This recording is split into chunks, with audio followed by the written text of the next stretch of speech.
வணக்கம் நண்பர்களே. ஜாதகம் நல்லா தானே இருக்கே, ஆனா யோகம் ஏன் வரல? உங்கள் ஜாதகத்தில் யாரும் சொல்லாத ரகசியங்களை இப்போ புரிஞ்சுக்க போறீங்க. நாமெல்லாம் ஒரு சந்தேகத்துல இருக்கோம். என் ஜாதகம் நல்லா இருக்குன்னு சொன்னாங்க, ஆனா வாழ்க்கையில ஏன் இன்னும் கஷ்டம்னு தெரியல. இதுக்கு காரணம் நம்ம ஜாதகத்தில் இருக்கும் நவ கிரகங்கள் எப்படி ஒரு இடத்துல சேர்ந்திருக்கு என்பதில்தான். சூரியன், சந்திரன், செவ்வாய், புதன், குரு, சுக்கிரன், சனி, ராகு, கேது இப்படி 9 கிரகங்கள் இருக்குது. இந்த கிரகங்கள் ஒரு கண்ணோட்டத்துல சேரும்போது யோகங்கள் உருவாகுது. அதாவது நம்ம வாழ்க்கையில நல்ல நிகழ்வுகள் நடக்க வாய்ப்பு அதிகமா ஏற்படுது.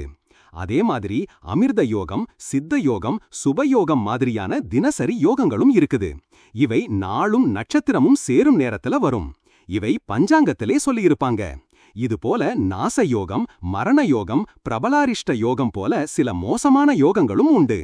இந்த யோகங்களை சுபநேரம் பார்க்கறப்போ பண்டிகை, திருமணம் மாதிரியான காரியங்களை பண்ணறாங்க. இது தினசரி பஞ்சாங்க யோகம். அதே மாதிரி ஒரு நபர் பிறந்த ஜாதகத்துல கூட சில சிறப்பு யோகங்கள் இருக்கலாம். அந்த யோகங்கள் நம்ம வாழ்க்கையை பெரிய அளவுக்கு மாற்றக்கூடியவை. இந்த ஜாதக யோகங்களை 5 முக்கியமான அமைப்புகளா பிரிச்சிருக்காங்க.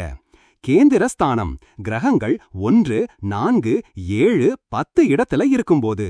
திரிகோண ஸ்தானம் 1, 5, 9 இடத்துல இருக்கும் அமைப்பு. நேருக்கு நேர் அமைப்பு 1, 7 இடத்துல இருக்கும்போது. ஒரே வீட்டுல 2 கிரகங்கள் சேருவது, அதாவது ஒரே வீட்டில் இருக்கு. பரிவர்த்தனை யோகம், கிரகங்கள் ஒருவருடைய வீட்டில மாறி நிற்கும்போது. இந்த யோகங்கள் இருந்தாலே போதுமா?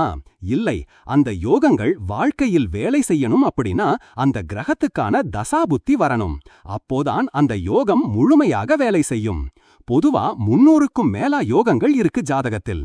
ஆனா அதுல மிகவும் முக்கியமான 10 யோகங்கள் இருக்கு. அதை நம்ம அடுத்த பகுதியில் பார்ப்போம். நண்பர்களே, அடுத்த பகுதியில தர்ம கர்மாதிபதி யோகத்தை பற்றி விரிவாக பார்க்கலாம்.